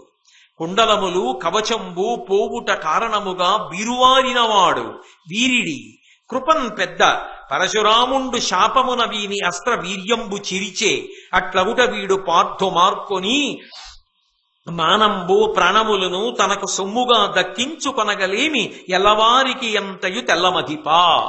ఈ కర్ణుడు అర్థరథుడు. వీడేదో చాలా గొప్ప యుద్ధం చేస్తాడని నువ్వు ఆశలు పెట్టుకున్నావు. నీకు ప్రగ్గడుయును, నీకు చాలా గొప్ప మంత్రి కదూ ఈ కర్ణుడు. నీకు ఆలోచనలు చెప్తుంటాడు. నెయ్యంపు చెలియునై, మంచి చెలికాడు స్నేహితుడు, ఎప్పుడు యుద్ధానికి ముందుంటానని చెప్పి కాలు తవ్వుతూ ఉంటాడు కదూ అటువంటి వాడు. పాండుపుత్రులు ఎంతటి వాళ్ళు అని చెప్పి వాళ్ళ మీద పగతో తక్కువ చేసి మాట్లాడుతూ ఉంటాడు. కొలువుకూటంలో అటువంటి ప్రేలాపనలన్నీ పేలుతూ ఉంటాడు. అటువంటి వీడు రాధాసుతుండు అర్థరథుడు. నిజానికి అర్థరథుడు ఎందుకో తెలుసా? నేను పక్షపాతంతో చెప్పట్లా. సహజ కవచ కుండలములతో పుట్టాడు, కానీ ఆ కవచ కుండలములను తీసి దానం చేసేశాడు. దాని వలన ప్రమాదాన్ని కొని తెచ్చుకున్నాడు.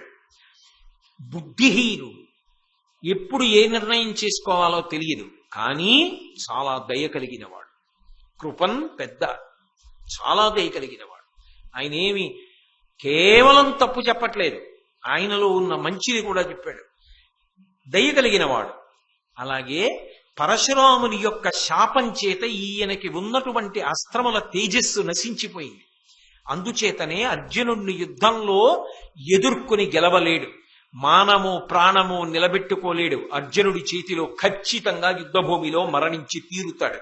కాబట్టి ఆ విషయం అందరికీ తెలుసు. నాకేమిటి, అర్థరథుడు కాబట్టి కర్ణుడి స్థాయి అంతే. అనగానే కర్ణుడు లేచన్నాడు, దుర్యోధన, ఈ ముసలాన్ని అసలు ఎందుకు నమ్ముతావు? ఇప్పుడే నా గురించి ఇలా మాట్లాడిన వాడు యుద్ధానికి వెళ్ళి నీకు మేలు చేస్తాడనుకుంటున్నావా?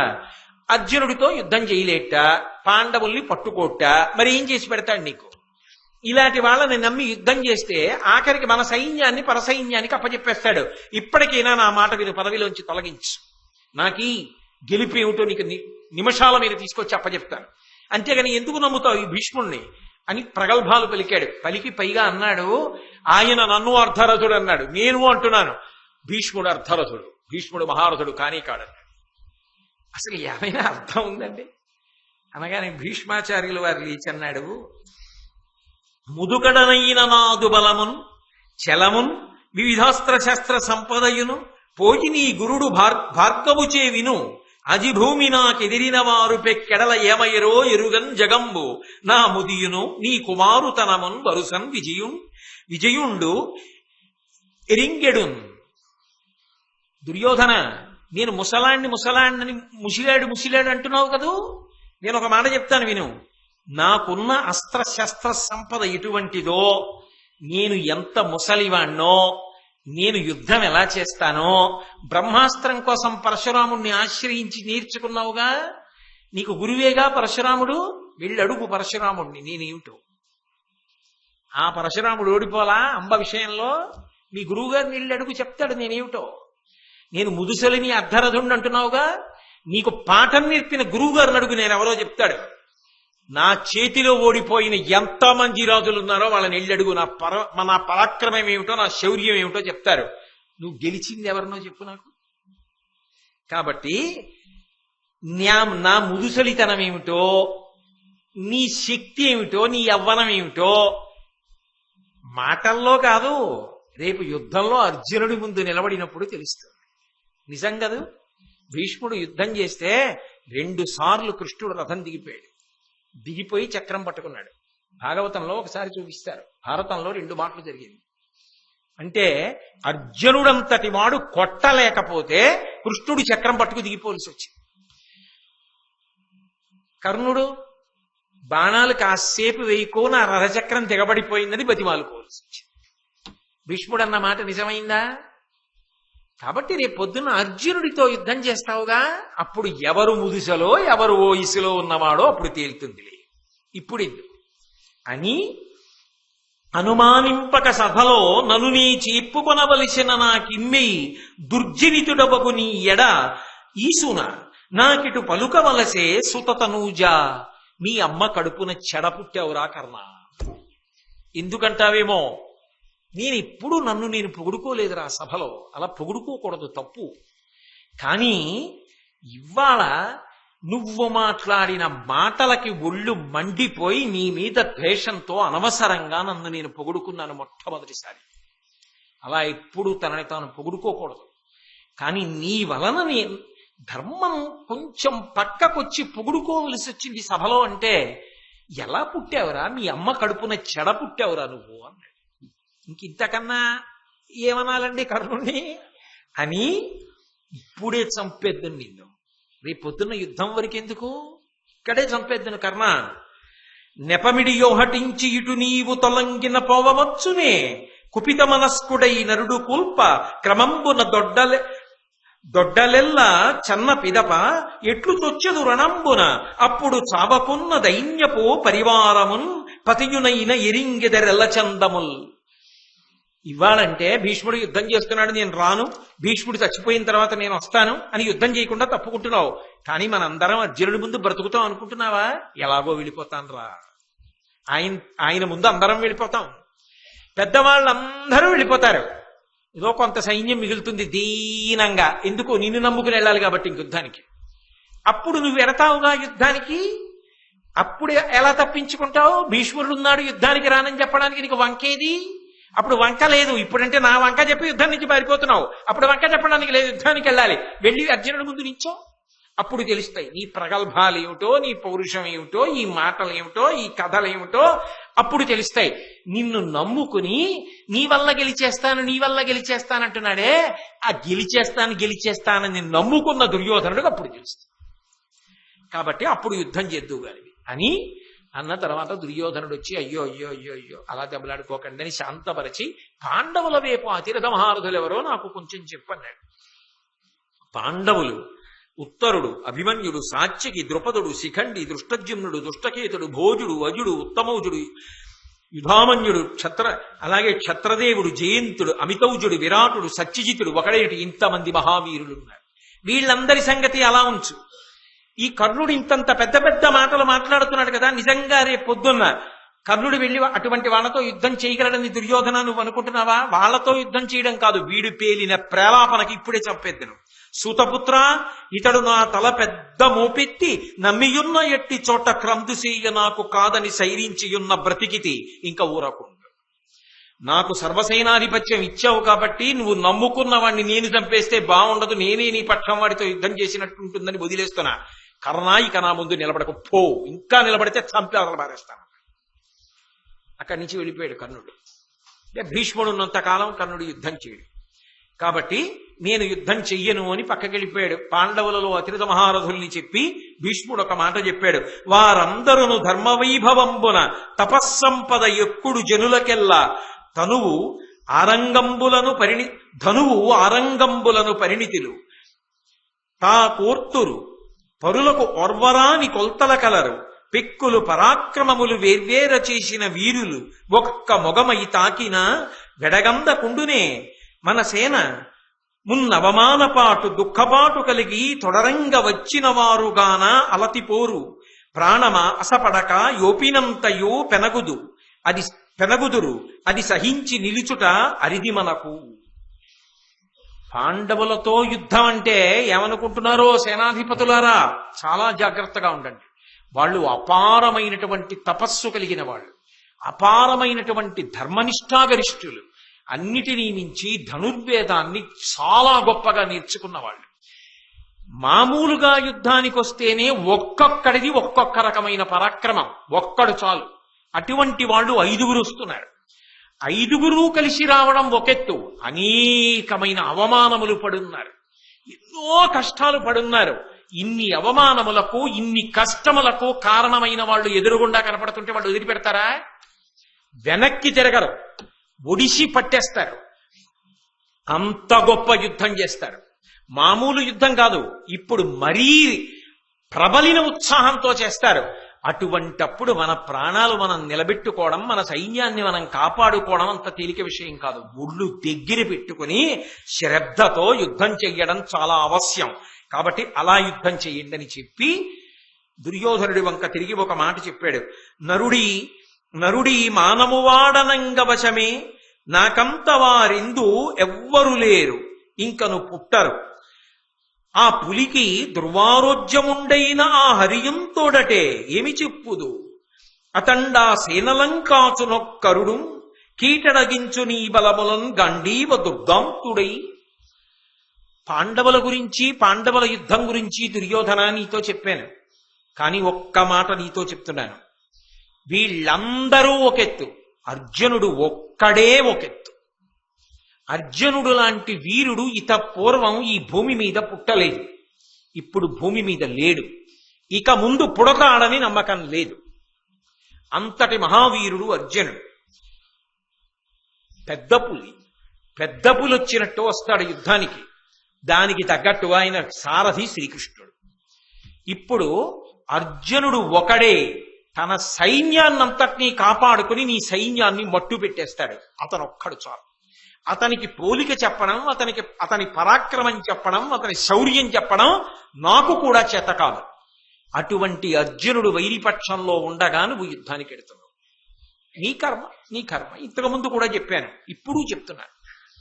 అలాగే నేను ఎవరితో యుద్ధంలో ముందుకి వెళ్ళలేనో, ఎవరిని గెలవలేనో కూడా చెప్పా. అర్జునుడిని గెలవలేనని, పాండవులను ప్రయత్నపూర్వకంగా నేను చంపను అని కూడా చెప్పా. అలాగే ఇంకొక మాట చెప్తున్నా, పాండవ పక్షంలో ఇంకొక వీరుడు ఉన్నాడు, అతనితో కూడా నేను యుద్ధం చెయ్యను. పాండవుల దిక్కు రధికుల ఖండిత బలులైన నా మొగంబునబడి ఉద్దండత చుపగలేరు శిఖండిని ఒక్కరుని చంపగాని కుమారా. పాండవుల వైపు మిగిలిన వాళ్ళు ఎవరు రాని వాళ్ళ తల మిగలదు, పడగొట్టేస్తాను. కానీ ఒక్క శిఖండి వస్తే మాత్రం యుద్ధం చెయ్యను. ఉత్తర క్షణంలో శిఖండితో యుద్ధం చెయ్యకుండా తప్పుకుంటా. అవసరమైతే ధనుర్బాణములు వదిలిపెట్టేస్తాడు. ఎందుకని అంటే నాకు యుద్ధంలో కొన్ని ధర్మాలున్నాయి, అవి నేను పెట్టుకున్నటువంటి నియమాలు. ఆడువారితో నేను యుద్ధం చెయ్యను. మొదట ఆడువారిగా ఉన్న వారితో కూడా నేను యుద్ధం చెయ్యను. ఆడువారి పేరు పెట్టుకుని యుద్ధానికి వచ్చినా నేను యుద్ధం చెయ్యను. యుద్ధానికి వచ్చిన పురుషుడిలో ఆడువారి ఆకారం ఉన్నా నేను యుద్ధం చెయ్యను. ఆడువారిగా పుట్టి మగవాడిగా మారినవాడైనా నేను యుద్ధం చెయ్యను. శిఖండి మొదట ఆడుదానిగా పుట్టి తర్వాత మగవాడిగా మారింది మీకు అందరికీ తెలుసు. కాబట్టి శిఖండి నా ఎదురుగుండా యుద్ధానికి వచ్చి నిలబడితే నేను శిఖండితో యుద్ధం చెయ్యను. కాబట్టి రేపొద్దున్న నీ మీద ఆశ పెట్టుకున్నాను తాత, నువ్వు వాళ్ళని ఇది చెయ్యలేదు వాళ్ళని అది చెయ్యలేదు అని నన్ను అంటావేమో. అవతల వైపు ఉన్నటువంటి పౌరుష పరాక్రమములు ఎటువంటివో నీకు చెప్పాను. నువ్వు నమ్ముకున్న కర్ణుడు అర్ధరథుడు. నిశ్చయాత్మకంగా చెప్తున్నాను, వాళ్ళు వస్తున్నది కేవలం యుద్ధానికి కాదు, విపరీతమైనటువంటి అవమానములు పడి క్రోధంతో వస్తున్నారు. కాబట్టి వాళ్ళని తట్టుకోవడం అంత తేలిక కాదు. నిష్కర్షగా చెప్పాను. నేను పాండవుల జోలికి వెళ్ళను, వాళ్ళని పడగొట్టను. నీకు చెప్పాను, యుద్ధంలో అర్జునుణ్ణి గెలవలేను. అర్జునుడికి నాకన్నా బాణాలు ఎక్కువ తెలుసు అంటే నేనే అర్జునుడి చేతిలో పడిపోయే అవకాశం ఉంది, అది కూడా నీకు చెప్పాను. ఇన్ని చెప్పి అప్పుడే నువ్వు వీటన్నిటికీ అంగీకరించిన తరువాత సర్వసేనాధిపతిగా నేను అభిషేకం చేయించుకున్నాను. ఇకపైన మీ అందరూ కూడా పూనికతో యుద్ధం చేయడానికి సిద్ధం కండి అని భీష్ముడు తాను చెప్పవలసినటువంటి మంచి మాటలన్నీ కూడా ఎక్కడా కపటం లేకుండా, దాపరికం లేకుండా, రేపొద్దున్న తనని నింద చేయడానికి అవకాశం లేకుండా తాను పెట్టుకున్న నియమాలేమిటో, యుద్ధంలో తాను ఎంత ధర్మానికి కట్టుబడి ఉంటాడో చెప్పి యుద్ధానికి బయలుదేరడానికి సిద్ధపడ్డాడు. చాలా సంతోషించాడు దుర్యోధనుడు. ఇన్ని చెప్పినా తాతగారు స్వచ్ఛంద మరణం ఉన్నవాడు, అవధ్యుడు. విశేషించి ఆయన కోదండం పట్టుకుని నిలబడితే దేవదానవులందరూ కలిసి కట్టుకుని ఎదురొచ్చినా పడగొట్టగలరా? ఇటువంటి భీష్ముడు సర్వసేనాధిపతి అయి ఉండగా నన్ను గెలవగలిగిన వాడెవరు? గెలుపు నాకు వచ్చి తీరుతుందనుకున్నాడు. కాబట్టి ఆయన మనసులో సంతోషం అయింది. భీష్ముడు ఒకలా కోరుకున్నందుకు, ఆయన అలా యుద్ధం చేయగలుగుతున్నందుకు భీష్ముడి సంతోషం భీష్ముడిది. ద్రౌపదీదేవి అవమాన భారం తీరేటట్టుగా యుద్ధం చేయగలుగుతున్నందుకు పాండవుల సంతోషం పాండవులది. మొత్తానికి ఇది జరిగేది యుద్ధమైనా అందరూ సంతోషంగా ఉన్నారన్న మంగళప్రదమైన వార్త దగ్గర ఇవాల్టి విశేషాన్ని పూర్తి చేసి రేపటి నుంచి అత్యంత ప్రధానమైనటువంటి మలుపులతో కూడుకున్నటువంటి రసవత్తరమైన ఘట్టములు ఆవిష్కరింపబడవలసిన అవసరం ఉన్నది. కృష్ణ పరమాత్మ అనుగ్రహించి పలికించుగాక. కాబట్టి రేపు సాయంకాలం మళ్ళీ 7 గంటలకి కలుసుకున్నప్పుడు